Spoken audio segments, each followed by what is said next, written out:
அவன் ஏதாவது ஒரு பிரச்சனை நீங்க வந்தா இவனே பெரும் பிரச்சனையா இருப்பான் போட்டிருக்க. என்ன விஷயம் ஸ்ரீதர்?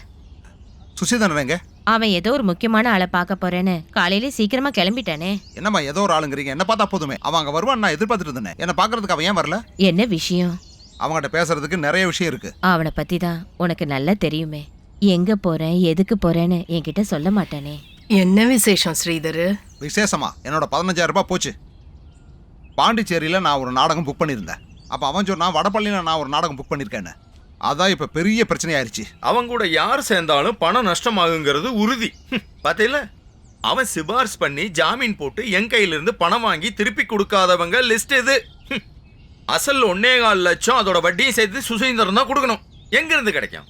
இப்படி பல காரணம் சொல்லி இவங்களுக்காக ஏகப்பட்ட பணத்தை என்கிட்ட வாங்கி இந்த நிலம் வீடு எல்லாத்தையும் என் பேர்ல எழுதி என்கிட்ட அடகு வச்சிருக்கான்னு கொட்டியம்பலத்துக்கு தெரியும்ல. கோவிலகம். கோவிலகத்துக்கு தெரியும்ல. இப்படியே போச்சுன்னா ஒரு சவப்பெட்டியில என்ன வச்சு சுசீந்திரன் என்ன புதைச்சிருவான். யோகியன், ரொம்ப யோகியன்.